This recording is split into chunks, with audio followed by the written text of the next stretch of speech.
Thank you. Please be seated.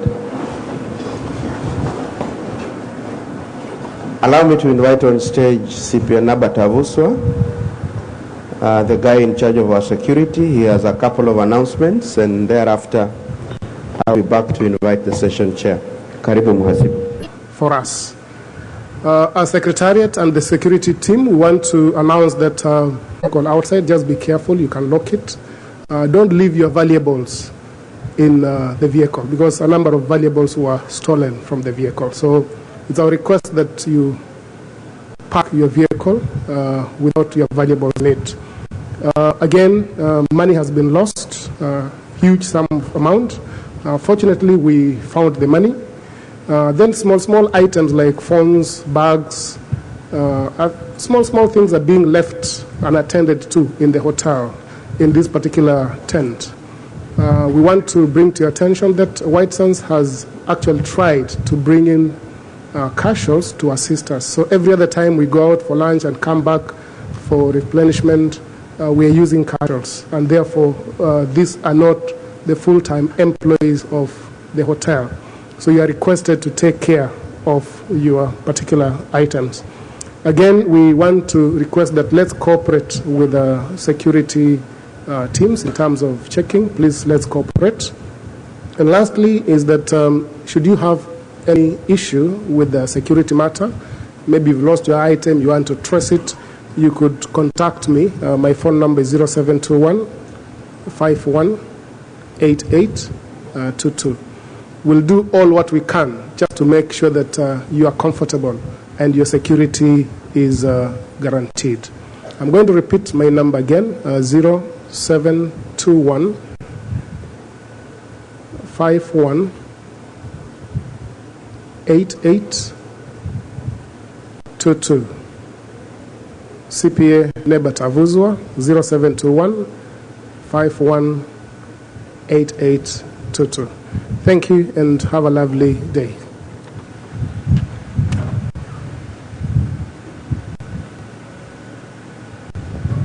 Shall we appreciate CPN Nabat? Thank you. Just a couple of other announcements. One is one of us on your way down here, you were given a car key at JKIA. You did indicate that you are coming to this event and you handed over a key. We are waiting for that car keys. Please, that sphere of social media, you must have noticed we were trending yesterday in Kenya. We ask you to continue tweeting so that we remain trending in Kenya for the 3 days we are here. Number two, we have our sponsors. You are encouraged to visit their booths. I have a long list here. Allow me not to read the whole of it. But, if you do have some spare money, please do so. We are also donating blood. So those of us who can donate, I want to encourage you to do that. It normally saves a life. We also have the NBK smart cards. If you haven't collected yours, please pass by our customer care desk for the same. Tomorrow, we will have outdoor activities. This will be at Wild Waters, Marine Park, Hala Park, and there is also a community outreach. We will be visiting the Shanzu Transitional Workshop for young disabled women.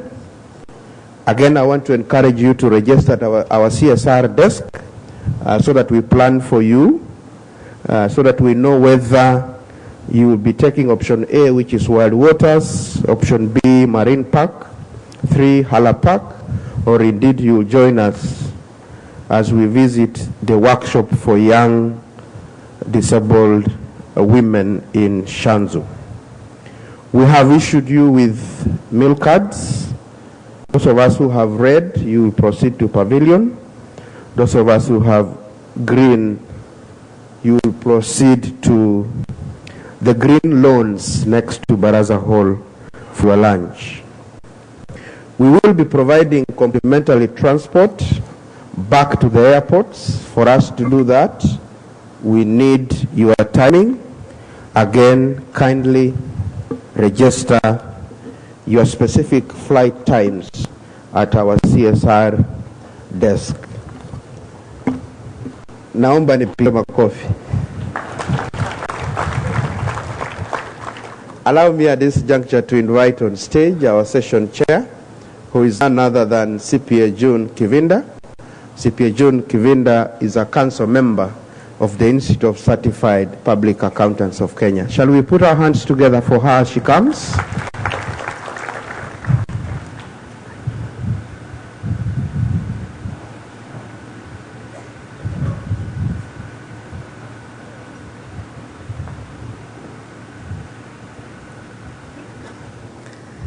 Good morning, fellow CPAs. How are you this morning?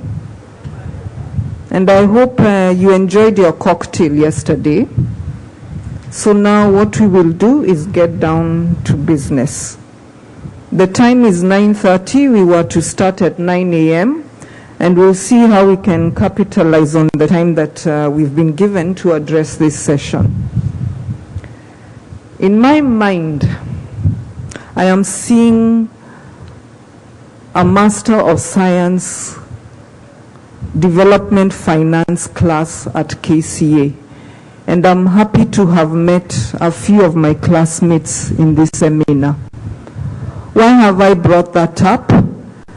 In that class, we were asked, do you know there's a difference between economic growth, economic development, and finance development? Therefore, I will also ask ourselves, do we know there's that difference? Let us narrow down to economic growth. And it says that this is when there is an increase in the capacity of an economy to produce goods. Are these malls going to address the challenges we have in the economy in Kenya? Or are these malls going to be a bubble burst in the near future?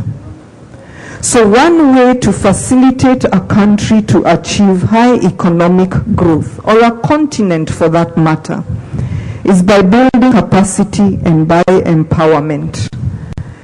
Therefore, we ask, women empowerment for social economic growth in Africa. How can we make that practical? How can we move that from just being a matter of talk? And to help us with that, we have two ladies today. There is Madam Asma Rosmoki, who is the immediate first president of, or rather the immediate past president of PAFA.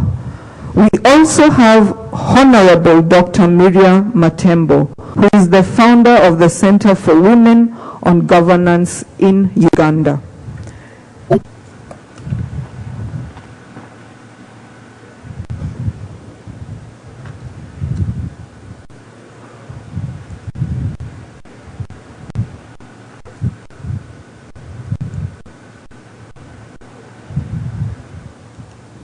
Jambo. Hello, everybody. Mr. Chairman of ISPAC, ISPAC Council members, dear delegates, I am Asma Resmuki, the immediate past president of PAFA, the Pan-African Federation of Accountants. I come from Morocco, and my day-to-day job is audit partner in Deloitte. I feel very honored again by your invitation this year to your 33rd annual seminar, and by the great hospitality that I get to experience every time I get the chance to visit your country. I am also very delighted to have been given the opportunity to share with you a few thoughts on a subject which I feel very passionate about, and which is women empowerment. And I would like to congratulate your institute for including such an important and sensitive subject in your program. So if today ISPAC has chosen to take this initiative, it is a great sign, a big sign that there is a great awareness about the urgency and the interest of the subject. A few preliminary remarks before we get started on our theme of today.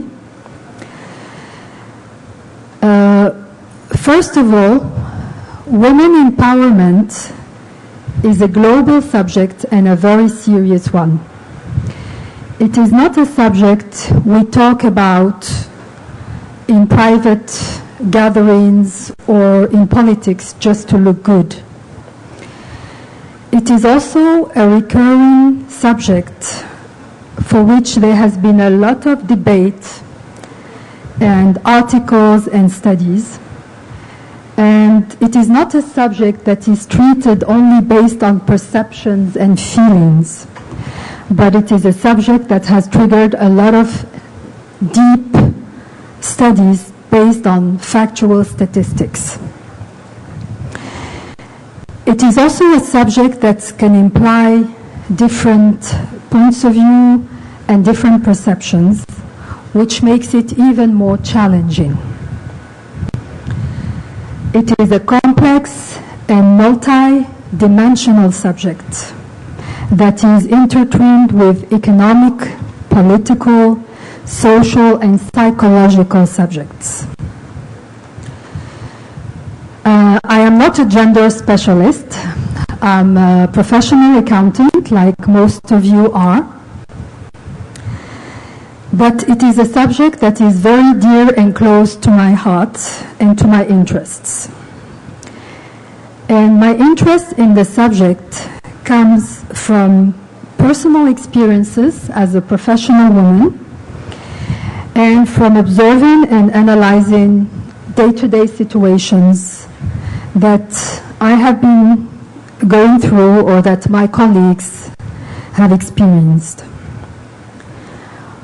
Also, as a parent of a girl and a boy, I am always faced with dilemmas regarding gender stereotypes and what kind of education and messages I want to give to both my boy and my girl to make them better citizens and better human beings.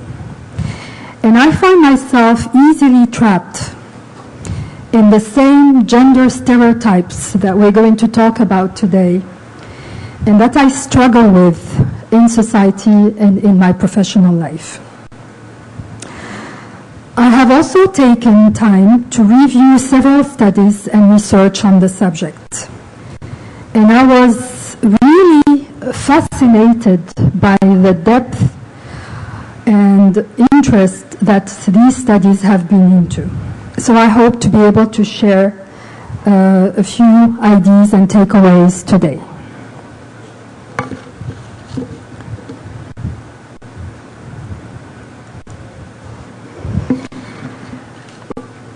I also want to say that this is a vast subject that covers several aspects, including gender divide, violence against women, sexual harassment, schooling and education of girls, rights to own and inherit property, rights to manage businesses, etc.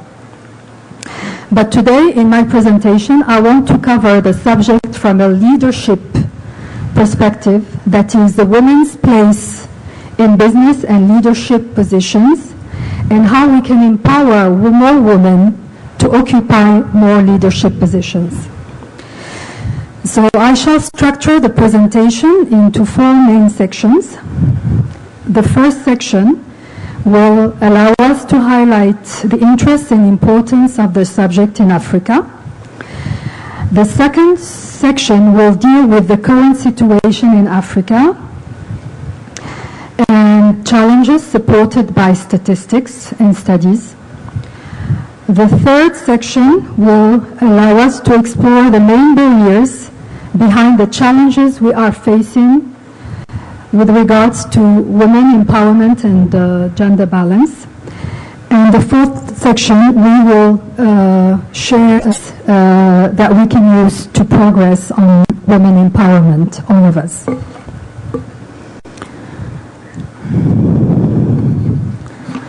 So, first question is, why do we need to empower women? And what is the relationship between empowering women and socioeconomic growth in Africa? Why is the subject of empowering women important, and important to who? The first argument for women empowerment is equity. Women represent more than 50% of the population. So there is no good basic sense that will exclude a big portion of the population. But balancing gender and empowering women are important not only because it's good and nice to have a 50-50 balance, but also because it has beneficial consequences on our global economies, on our businesses, and on our societies and our citizens, including both men and women. So let me start with the political and economic environment. Women empowerment is listed among the agendas as priorities of both SDGs 2030 and the African Union Agenda of 2063. Regarding SDGs of 2030, in September 2015, the world leaders met under the United Development Nations Program and launched what they call Sustainable Development Agenda of 2030.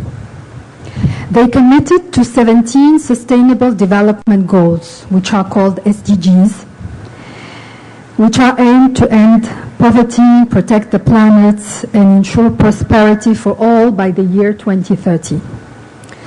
And among these 17 SDGs, there is SDG number 5, which is about gender equality, and which aims to achieve gender equality and empower all women and girls.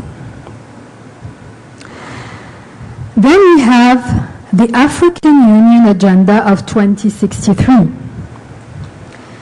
And women in empowerment also fits in with the African Union Agenda of 2063, which has 7 aspirations, and among which we find aspiration number 6, that says, an Africa whose development is people-driven, relying on the potential of African people, especially its women and youth.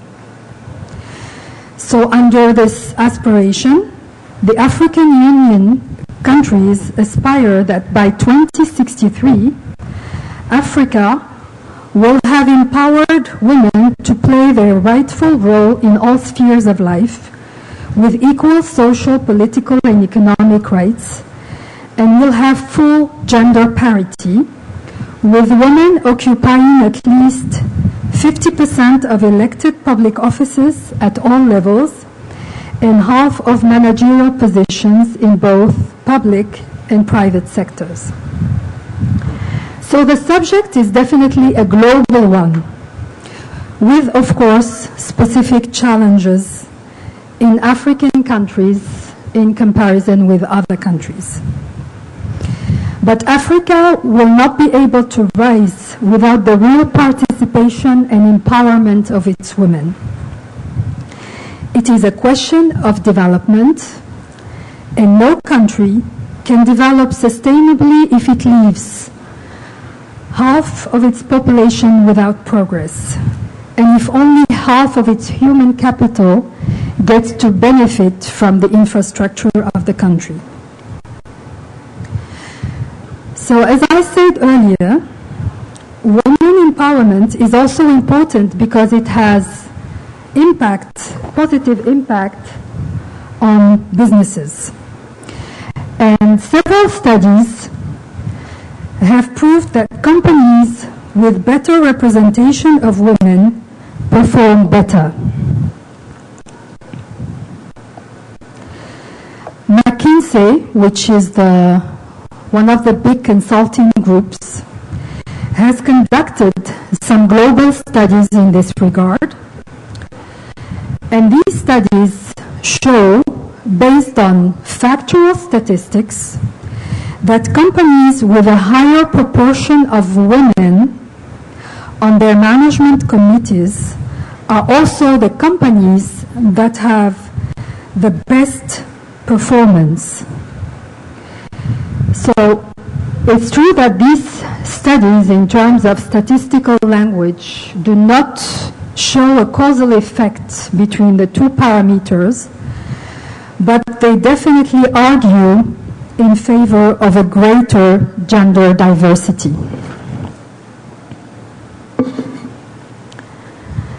There is another study that has been conducted by McKinsey as well for Africa, and that has covered about 14 countries and 210 publicly traded African companies. This study shows some interesting facts as well, and it was conducted in 2016, so it's a very recent study. It shows that the EBIT margin, earnings before interest and taxes, of companies in the top quartile in terms of the share of women on their boards are on average a fifth higher than the industry average. Also, companies in the top quartile with regards to women's representation on executive committees outperformed industry EBIT margins by 14% in average. Research in social science has also shown that women and men behave differently in organizations, and the reasons are very diverse, and it's not the object of our topic today. But what is interesting to note is that diversity contributes to improving decision making, to exploring new opportunities, because of the existence of different representation systems. Now, what is the current situation today? What are the facts? Yes, a lot of progress has been made lately, but inequalities persist in work and in access to resources.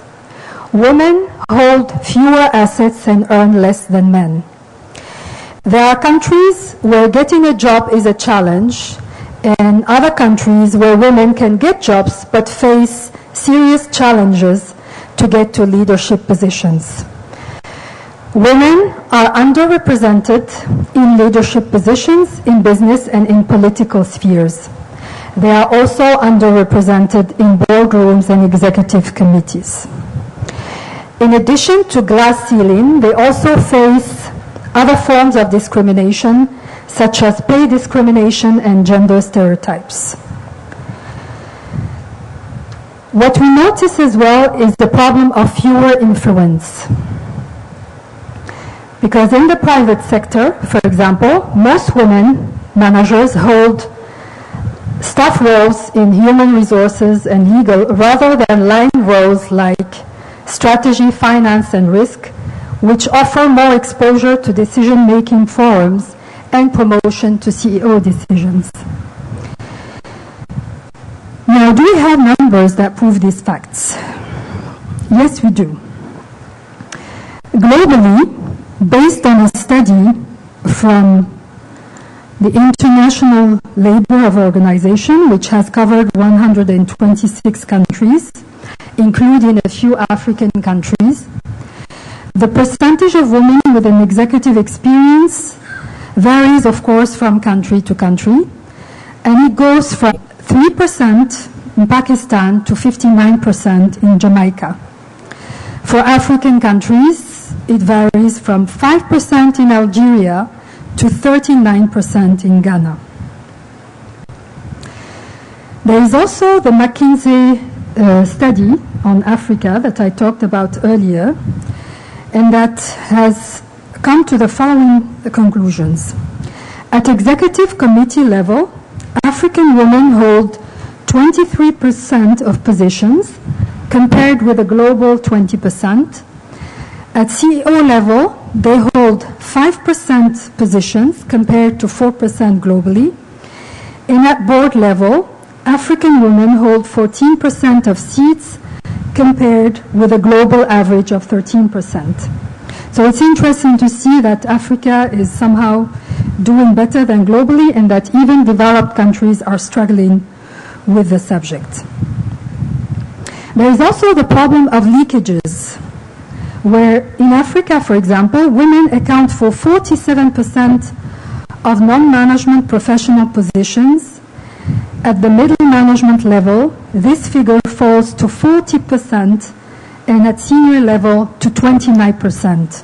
So there is a leakage of 18%, which is alarming, and which proves that women disappear in the process of going to the top. How about the public sector? In the public sector, we notice the same issue of women being underrepresented. And the proportion of women parliamentaries in Africa is 25%, and the women's representation in cabinets is about 22%. And this does percentages, statistics that have covered 30 countries in Africa.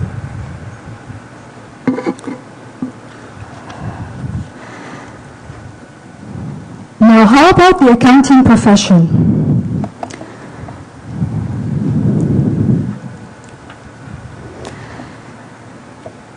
We notice also the same problem in the accounting profession. As per IFAC statistics, we have in US firms, 45% of professional staff are women, but only 21% are partners.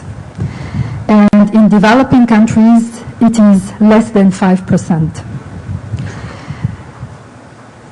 How about the profession in Africa? Same, based on figures collected from some PAFA members, female professionals are also less represented, and the percentage can vary from 7% in Benin to 44% in Lesotho. Based on the figures I got from ISPAC, your average is quite good, which is 40%. And we notice the same problem of leakages, because when we compare the percentage of trainees or graduates to members, we see again a decrease in the percentages. What are the main barriers in Africa that bring us to this issue of gender balance? The barriers are very diverse, but what is interesting to note first is that based on studies and research, the barriers that we're going to talk about are almost applicable to most cultures, most countries, including developed ones. But obviously the specificities in Africa sometimes can make these barriers even more exacerbated. First type of barriers relate to the culture. We have several beliefs that prevail in our cultures that constitute barriers to women empowerment. Examples of these barriers are: women are made to conform to social standards and to expectations set up by men and society. African culture unfortunately discriminates against women and girls. Some people in Africa still believe that marriage is the pride of a woman, and that the most important certificate for a woman is the marriage certificate. In Africa, there is also a preconceived belief that men have greater responsibility and therefore they need more money, whereas women is supposed to be catered for by the husband and therefore does not need money and is not expected to have ambition. Second type of barriers is gender stereotypes. Gender stereotypes, as we know, come from cultural, religious, and social rules based on which education programs, as well as recruitment and promotion, are built. And they are one of the major causes behind the difficulties that women face in the workplace. And the main gender stereotype is that women are expected to play different social and economic roles. Traditionally, some jobs, some professions have been considered more adapted to men than women, and for instance, leadership positions, decision-making positions in the public scene have always been considered as belonging to men. Women, hence, are not eligible for leadership positions in society. Work-family balance is also one of the main stereotypes where women are expected to find a balance between their professional life and their family responsibilities, and are even expected to give up their career aspirations to attend to family and social needs. Another type of barriers is the lack of skills of certain women in corporate politics and assertiveness. Several studies raised questions about socio-psychological aspects and wonder whether women sometimes are reluctant to accept leadership positions because they lack self-confidence and assertiveness. They feel they're not ready, they're not qualified enough, they won't be accepted by their colleagues.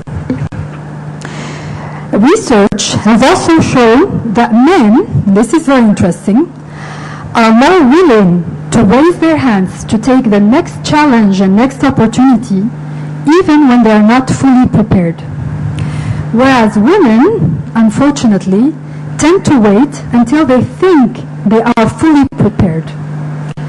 And I think a lot of us women will find themselves in these situations. Another type of barriers is the limited number of female role models in corporate and government leadership positions. We also have barriers that come from the corporate culture. And here again, the study of McKinsey in Africa has suggested that the main obstacles that women face in taking leadership positions are mainly the fact that gender issues are not taken seriously in Africa, and only 1 out of 3 CEOs have gender diversity on their agenda. And the second thing is that the barriers that women face in the workplace are poorly understood, and consequently, the solutions do not tackle the right issues. Now, what are the solutions? So first of all, there are 2 important things to note when it comes to talking about solutions. The first one is there is no one solution, no one fit for all. There is a variety of actions to consider and a combination of actions because the challenge is complex and multidimensional. So solutions and actions should be considered at different levels. Government level, society level, companies level, and individual level. And second point is that we need a strategy and a map at each one of these levels and sort of an integrated approach and not just random actions done here and there, because it is a serious and complex subject. Let me start by government level to give you some ideas. So among the solutions to consider is, of course, advocacy for gender diversity in terms of promoting gender equity in terms of responsibility, salaries, working time, adopting policies and regulations on gender diversity, celebrating role models of women at national level, and developing aids to facilitate the reconciliation between family and work, such as affordable childcare facilities. At society level, we have a few suggestions as well. Education. As women, we have a big role to play in perpetuating the culture through raising our children, boys and girls. So we have the keys to avoid transmitting to our children the gender stereotypes that we have been brought up with and that we have suffered from. Fighting stereotypes is also very important, and it is a long-term process that will require a change of mindsets, of mentalities. We also must involve men in this journey. Men are not our enemies. They are our partners and allies, and the subject interests them as much as it interests women because it's a subject of society. Also, civil society has a big role to play through the creation of civil associations that advocate for women empowerment and gender balance. At companies level, there are also a few suggestions. First is confronting limiting attitudes toward women in the workplace through getting people to experience bias on a personal level and reminding people about the gender of bias before making decisions regarding, for example, recruiting and performance reviews. Making a gender diversity also as a top priority for board and CEOs' agendas by setting targets and key performance indicators for women's leadership. Putting in place a gender balance program and implementing a fact-based transformation strategy with key metrics such as pay levels, leakages, promotions, and concentration of women in less influential roles. Putting in place measures that should allow to better conciliate between private and professional life, like flexible working hours, flexibility in career planning, human resource management by proposing customized career plans to retain talents for both men and women, and helping women understand the prevailing codes to cultivate ambition.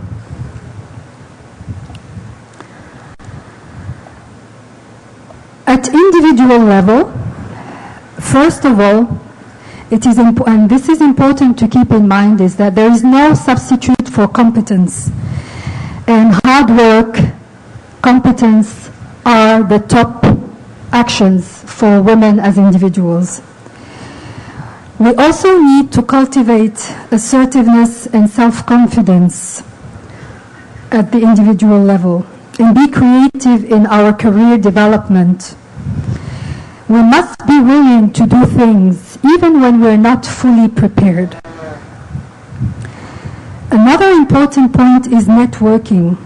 Networking extensively inside and outside the organization.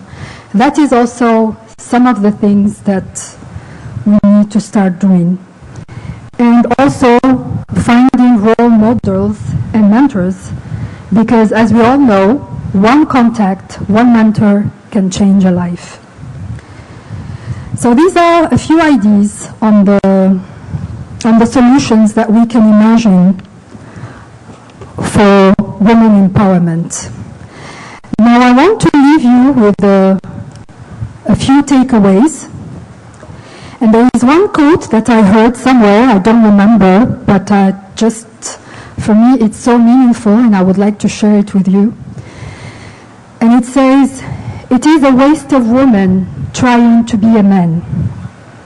Because our objective in empowering women is not to push women to be like men or to act like men, but to encourage women to build their self-confidence and their own personalities so that we have more diversity and not just cloning men. Second takeaway is that we must involve men in this transformational marathon that will take generations to come. Some people talk about 2080 as the year where we might achieve gender balance, and that is too far and scary. Women should also not behave as victims, because as we are responsible parties in both the problem and... Thank you very much, Madam Chair. The distinguished leadership of the accounting profession and all your members. I am happy to stand here on this podium and share with you my views on this subject. I am sure you must be feeling sorry for me because she must have said it all. Now what do I stand here to say? Pray for me that God may give me the words. I'm very happy to be here. I'm a Ugandan. I used to be a politician. But when I found that politicians are really no terrible people, I decided to say that I think I was a political worker, not a politician. Although I have held many positions in that politics, Member of Parliament for Uganda, Member of Parliament for Africa, Minister, Commissioner, Constitution making, and all that stuff. I have seen it all. I have been to Kenya. I'm not a stranger to Kenya. I've been here many times. I tell you, I've been in many of your counties there, you know, mobilizing around gender equality and women's empowerment, because that is the subject, the passion of my heart is that. And I want to thank the leadership for inviting me to give me an opportunity to also influence men here on that subject. Because many times we are talking with women, talking to women. I have, by the way, had an opportunity to have an influence on your country also, through talking with politicians, women, and your constitution. When you are making your constitution, I don't know how many times I used to come here to influence the process so that it may be gender sensitive and gender balanced. And we did achieve that, thanks to the women and people of Kenya, men and women who supported the process. But the question is it being enforced?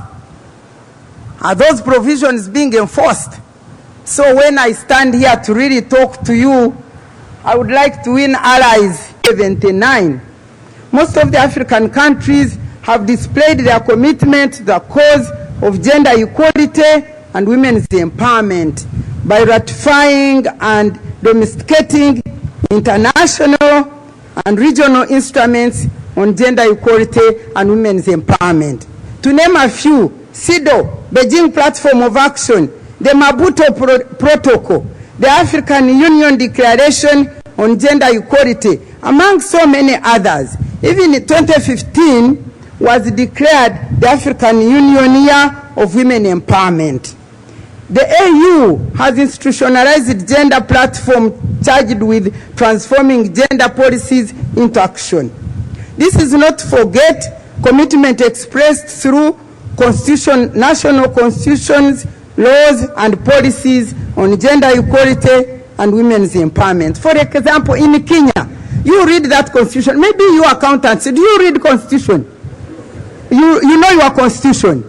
You know what it says in Article 21.3. You know what it says in Article 27.3 about women's empowerment. What it says in Article 43 provides for economic empowerment. All these things are said in these documents. Article 56 saying it will put affirmative action and all the structures and policies and name it. They are all there. They are all there.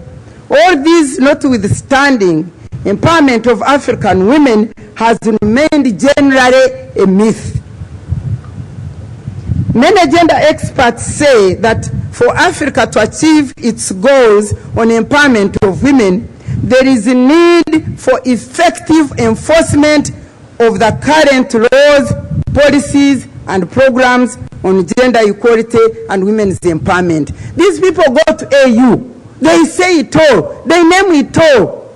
But what happens when they come back? Me, I don't understand African men. Who forces them to go there and debate and discuss and then come and do nothing about these situations? I don't understand. Of course, the experts say that we need appropriate allocation of resources to the cause. And most importantly, we need shifting of the mindset, the rewinding of the mind of the African people about a woman and who she is very, very crucial. I want to say, of course, we do commend what happens, and I want to say that some achievements have been made towards empowering women. But if the rating is on the scale of 1 to 10, on average, we get 3. Not good at all. If your child got 3 out of 10, wouldn't you spank her or him? Would you be happy? So we are 3 out of 10 in terms of empowering our women. Yet, without the empowerment of women to play their effective roles as leaders, entrepreneurs, consumers, and economic stakeholders, Africa will not be transformed. We are telling you this. This is what she was laboring, telling you. As long as the woman of Africa is not empowered to play her effective role, forget transformation of Africa. That is the truth. There's no question about that. As long as the African woman remains the backbone of the economy, which we are, failure to empower her means failure for development. And it is so sad that though African governments know this pretty well and acknowledge that empowering women and girls is a key contributor to economic development, they lack the requisite political will to empower women beyond rhetoric. That's what makes me sad. You know what is right, you know what is good, then you don't do it. So what are you doing there? And this is evidenced by their budgetary priorities, inadequate and discriminatory laws. Having said all this, what is empowerment anyway? The term empowerment has different meanings depending on the social, economic, political, and cultural context in which it is presented. But overall, empowerment can be perceived as a process or a goal taking place at different levels. That's why she was listing all these different levels of action, center of action. The World Bank defines empowerment as the expansion of freedoms of choice and actions, increasing one's authority and control over the resources and decisions that affect them. That is the crux of the matter. And Kabia sees women's empowerment as a process through which women gain the ability to take ownership and control of their lives. When you take ownership and control of your life, and you expand choices and ability for strategic actions, then you are empowered. Actually, I'm so glad that I stand here as an empowered woman. I am that example of an empowered woman. And I'm glad that I'm talking to you as an empowered African woman. And therefore, I talk to you from my own experience. And when I tell you the constraints to women's empowerment in Africa and how you can overcome them, then you should believe me. I know that there are Ugandans here in this audience. Ask them. They always say, if we had 10 Matembes in Uganda, things would have changed. They say so. Why? Because I'm an empowered woman. I tell you, my time may go. Granted, the process of empowerment depends on women themselves, involving consciousness raising, participating and organizing themselves, but it must also be facilitated through education, capacity building, training, and other measures. There must be changes in structures which are currently masculine, patriarchy, all that must be dismantled. And there must be right legal frameworks, such as family laws, like property laws, and all that kind of thing. That's what we need.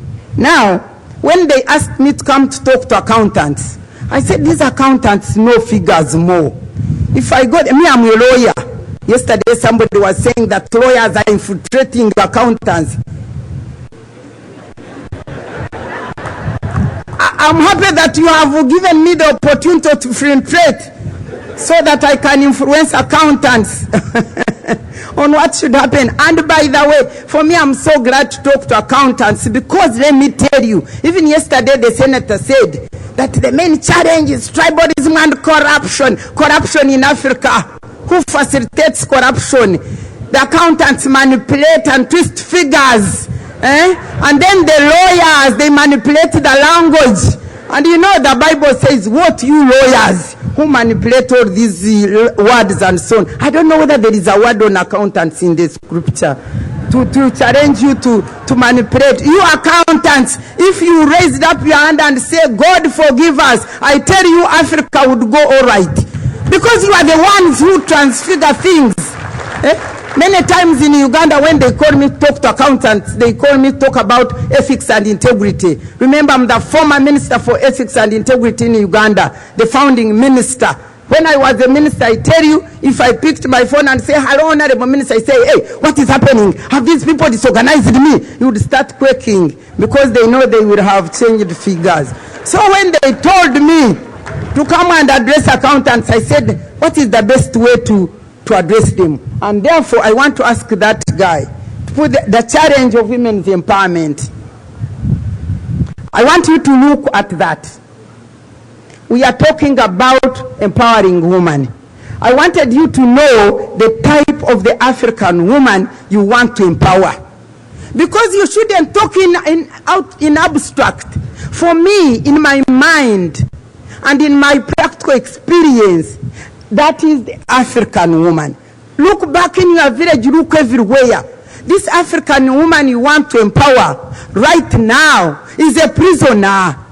And let me tell you, don't talk about how they are in parliament. Let me tell you, the women in parliament in Uganda, some of them are battered very seriously. They are beaten and denied the right to build houses in case they want to build. Our former vice president had to announce after suffering that, excuse me, I'm leaving this marriage because I've been battered enough. You can imagine a man beating a vice president. Isn't that a violation of the national rights? Not just a human being. I wanted that man to be put in prison for violating our nation. How do you beat a vice president?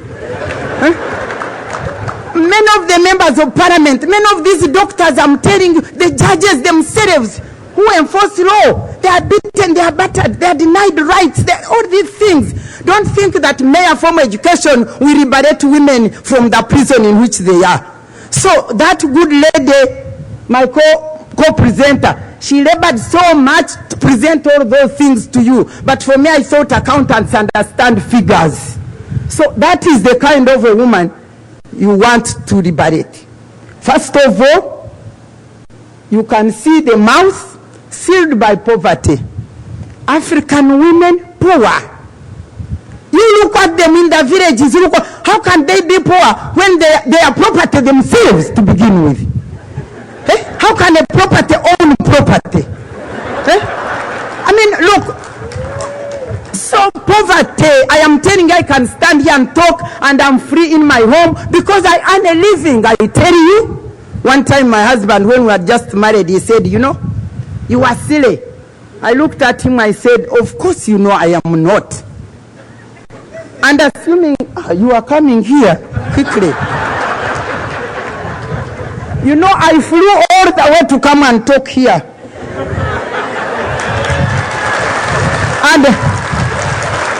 And then, you know, women begin from a disadvantaged point. You give us 45 minutes, we are two. Yesterday, one person was taking 45 minutes. Discrimination already. What is that? Begin from there. Discrimination. So if I may proceed. So when my husband said, "You are silly," I looked at him, I said, "You know, I'm a lawyer, he's a chemist." And I looked at him and said, "Of course you know I'm not silly. And by the way," they say stupid, "and by the way, if I'm stupid, what were you doing walking along the path of the stupid to meet me there?" What do you think I told him he was? Without saying it. You think he told me again, "You are stupid"? And if he says, "Get out," my friend, if I get out, I rent apartment also, and there I am. So empower poverty.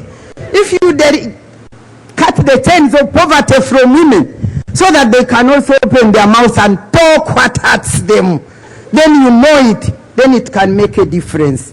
And then, of course, I wanted to start with the main thing. Actually, the main thing, the first one is ignorance. The ignorance ties the hands of women like this.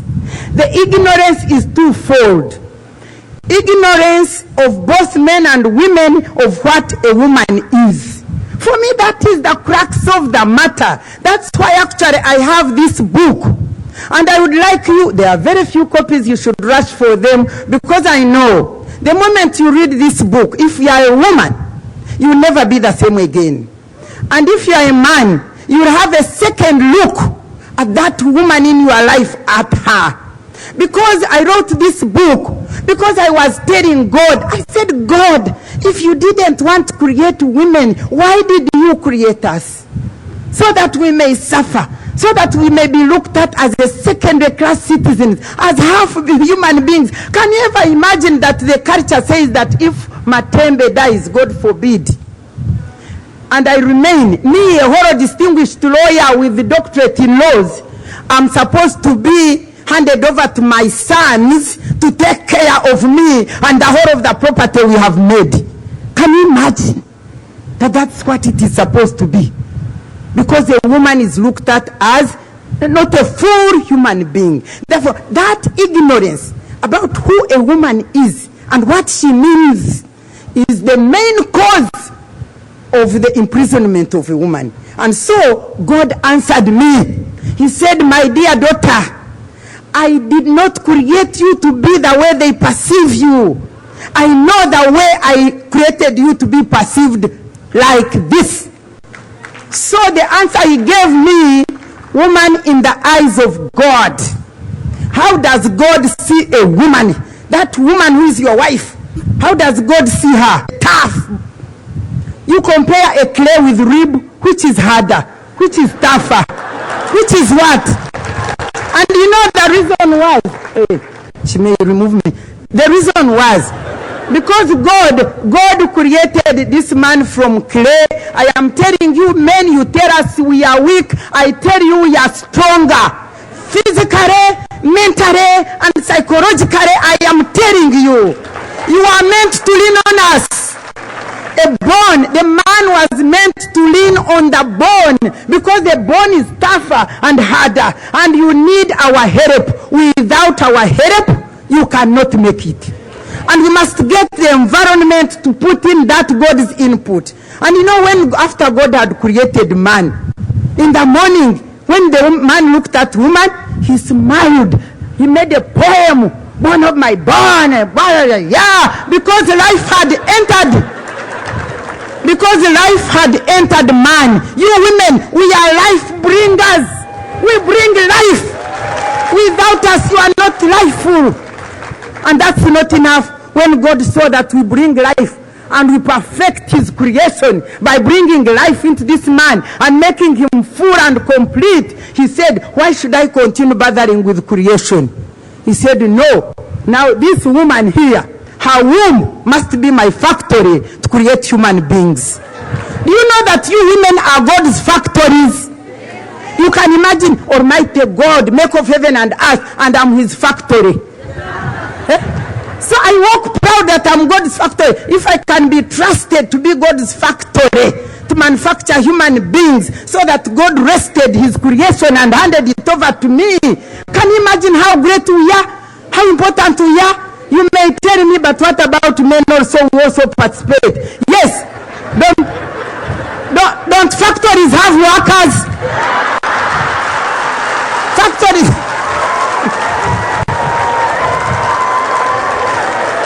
Yes. Please, my time is going.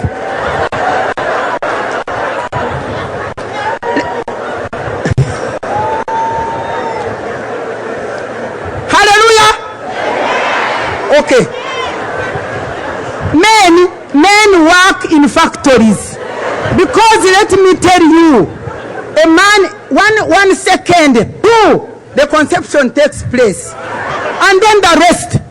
Whether I'm in hospital, whether I'm vomiting, whether I'm suffering 9 months. Some of them actually attend in shifts. Some never come back. Some attend in shifts. She can help you and take you to a hospital, to antenatal. These days. And if people are looking for jobs and if the factory is there and there are no workers, there is no production. And therefore, please, and by the way, the woman came from the rib. And what did God mean?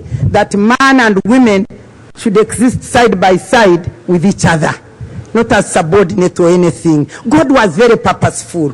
Therefore, we need to know that if we can know a woman is the guest of honor that came to this earth, that perfected God's creation, that needs to be treated like that.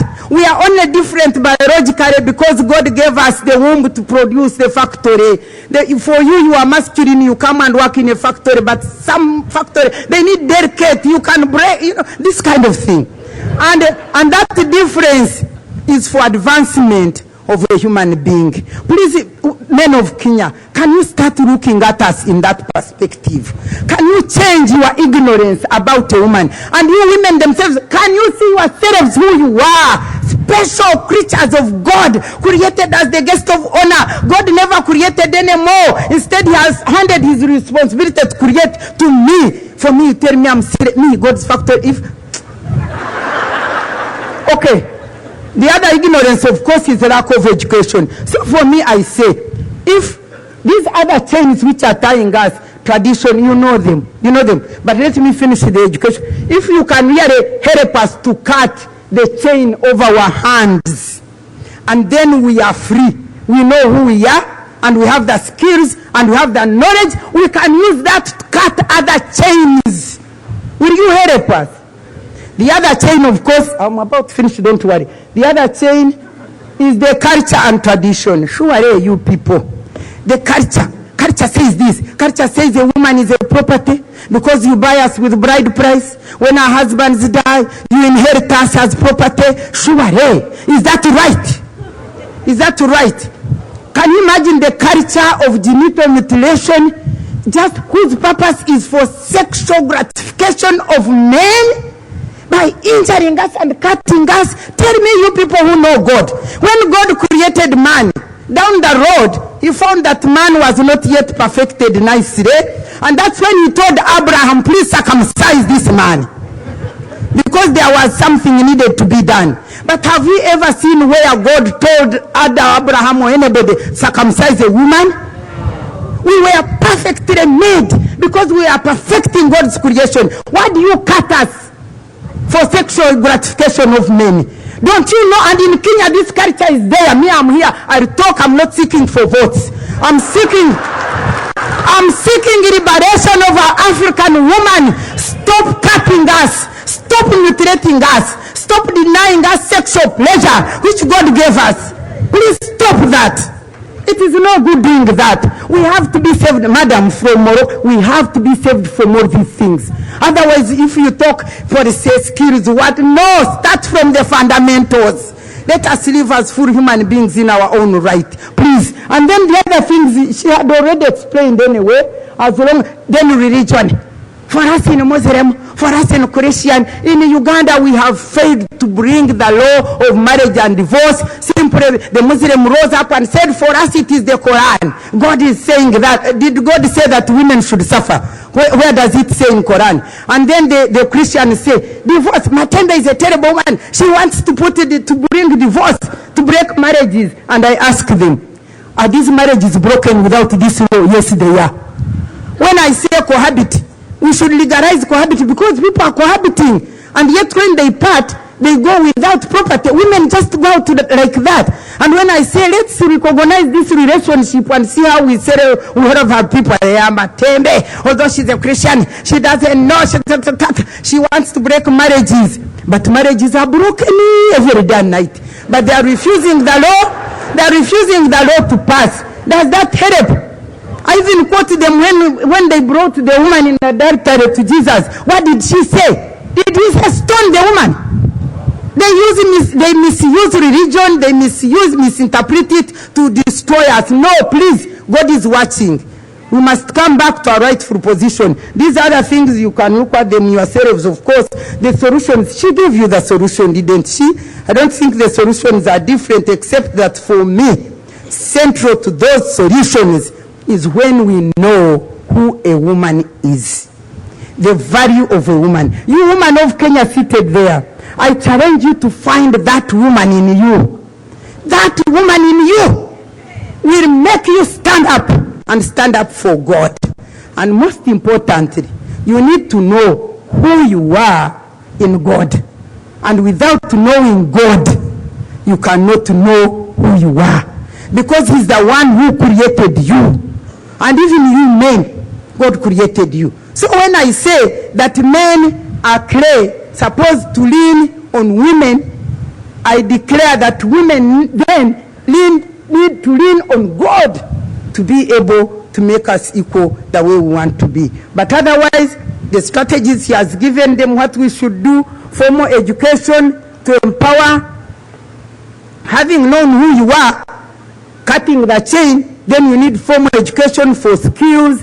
Then you need to be given an ability to make decisions. For me, when I see men, they hold remote control and they control the uterus of women. I want 10 children.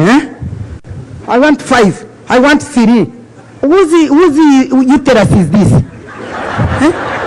How do you control my uterus? At remote control. We must manage our bodies. I told my husband, look, I have one life to live and I must live it. And I am the one to live it. And I want 4 children. And I will deliver them by God's grace. If you want more, you have to have a uterus of your own. I didn't tell him to go to look for people elsewhere. No, but this means that we must manage our body. Give us the freedom and the right to manage our bodies and control our decisions and take our decisions and do what we want to do also like you do, but all in complementarity with each other. So for me, I leave this podium by appealing to you to come and take these books because they will expand on these things which you are enjoying, because my time is gone, and the book is 1,000 shillings and there are just few copies because I could not carry all of them. But I want to ask you people of Kenya, liberate the women of Kenya. And I end up by telling you that in terms of women here in Kenya, in terms of political participation and decision making, you are worse within the region. Yes. How many percentages do you have in parliament? Because the decision making is the best. Because when you can have women, many women there, they can influence the decisions to make them more responsive and gender balanced for your interests. But you are now the least. Rwanda is the best. Where even Sudan, I think, is better than you in terms. Yes, in terms of participation in parliament. Please put up your socks. You forget that the Women's Decade Conference ever held in Africa was here in Kenya.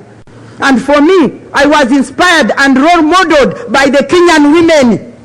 Wainaina, Gachukia, all those elderly women, Asio Phoebe, they molded me, and I also molded and inspired Charity Njiro, or this Bess Mugo, or this Karua. And so, Please, liberate the women of Kenya, give them space so that they can move in the right direction. Without that, Kenya, you will just sing and sing and sing and forget the governments. Just to do it in your home. Liberate your daughter.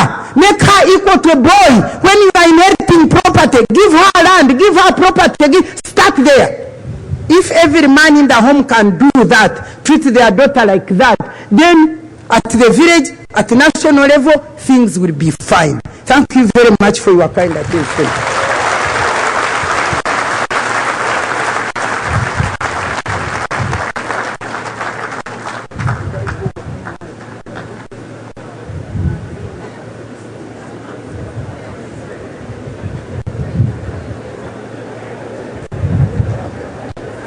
Another hearty clap, please.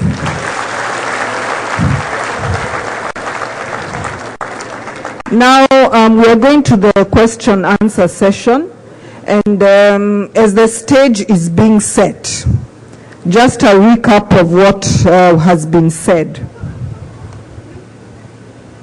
Now we had a presentation from Asma. She looked at barriers and she talked of culture. And for a woman, at your most important certificate is the marriage certificate. Ask yourself. Then after that, she also said that we need to find work-family balance. To women, I challenge you. Do you delegate? Do you ask for help? Do you even tell that man in your life, I need you to help me in this way or that way? Or do you think it's automatic? It's written on your forehead. He can see. Then the other thing that Asma addressed is solutions. No one solution, but a combination. We talk of policies, we talk of aid and facilities for family. ISPAC, what are we doing? We talk of a smart card. Can that be used to enhance family engagement? That's my question to you members. She also said that we need to have competence as women. For heaven's sake, you're a beautiful creature. That's not what is bringing you into leadership. Competence, competence, competence. For there is no substitute. Then she said, it is a waste of woman trying to be a man. She also said, women should not behave as victims. Now, I go to what Dr. Miria said. Doctor, God heard your prayer, for indeed you said things in your own way. And likewise, I am also going to say things. I am not an aspirant. So, she meant you do not understand men from an African perspective, but women, do we make an effort to understand men? An example is from Joaquin Dongo bringing up the bill that was trying to address taxation on sanitary pads. What did she do? Understood men. You go to an African man, tell him you have a wife, you have a concubine. See, it's a truth. You have girls. You're the one buying the sanitary pads. With a tax rate, it costs this much. Without, it costs this much. That made the men pass that bill. Let us understand each other. Effective role of women. It starts here. You have to find what God has defined. Otherwise, forget it. Men, we also have to find what... My Danson.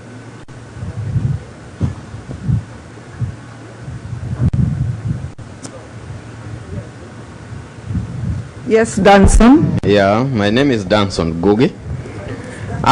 But ask one day, abruptly, your firstborn date ABCD, nobody can answer. But I can tell you, your wife can say ABCD up to the fourth without even referring anywhere.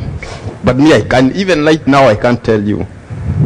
In this gender law in this country, based on this. And I have my CPA here.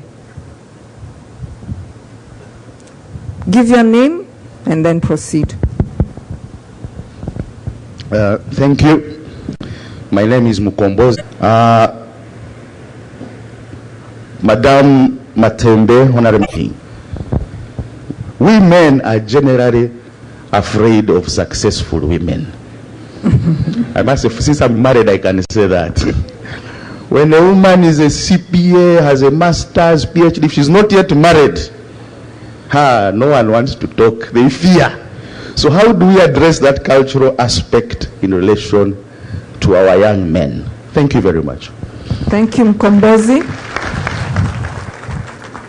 Joy, here.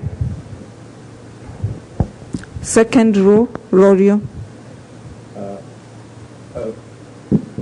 My name is, we should not stop giving birth, because the more,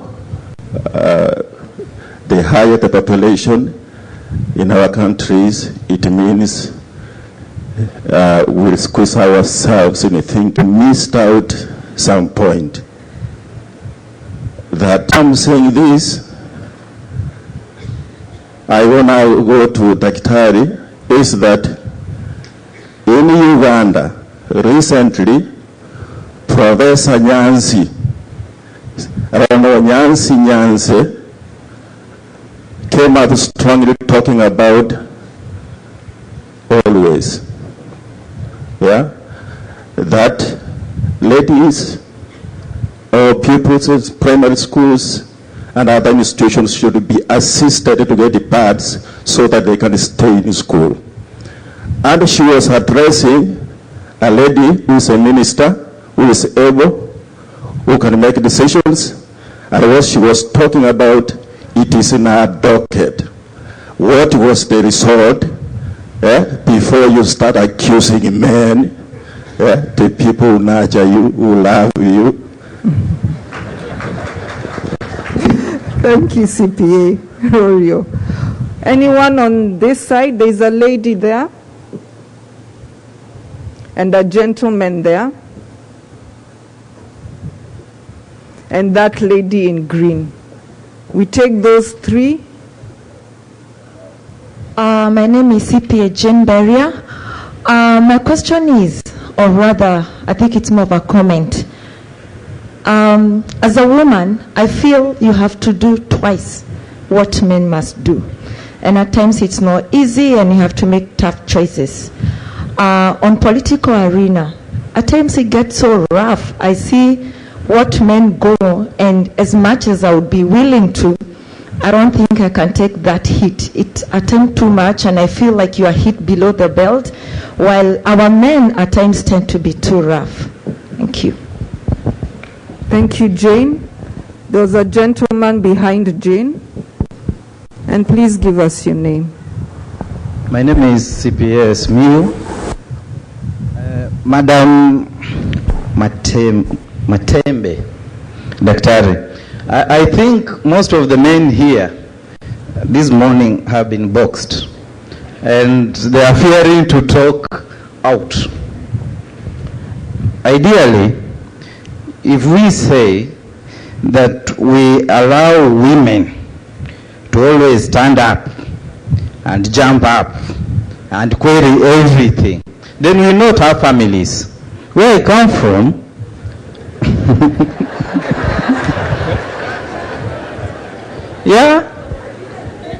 where I come from, ideally, we must have some controls.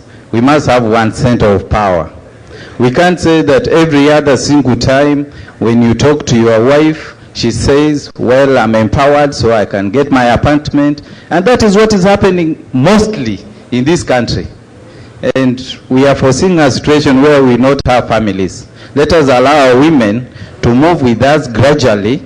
We reach a point where they will be fully empowered and fully knowledgeable about how to bring up families. Thank you. Thank you, CPA Simiyu. Yeah. And can we have a mic on stage? Hello. Hello, we can hear you. You can hear.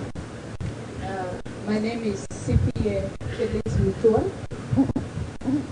I totally agree with the two ladies in their presentation, and I just want to thank them.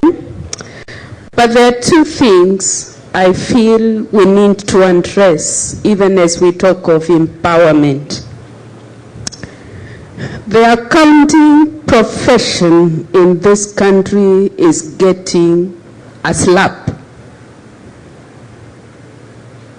And this, I think I'm also putting it to the ISPAC to ensure that this nation will have accountants in the future. For why do we still have corruption at the highest level when we who are seated at the bed of finances are allowing it? That is one. Number two, the two ladies have talked about empowerment and with a passion. I like it. But I am concerned, as we empower, can we have value system that is set for us? For surely we want to remain relevant. We want to be economically relevant. And you can be so and lose the moral relevance. And so I believe it's important for us as we mentor the ethical and value system be put in place. Thank you. Thank you, Phyllis. So let's address that first, and then we'll have more questions.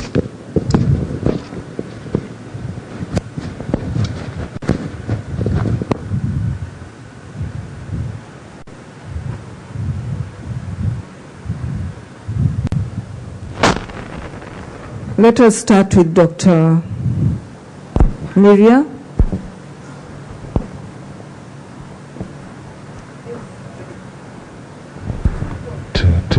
Yes. Hello.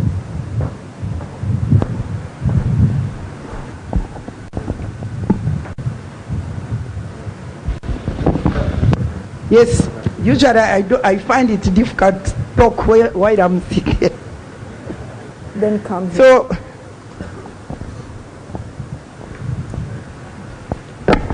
I want to thank you for those questions. Well, it is good to question because you clear the air.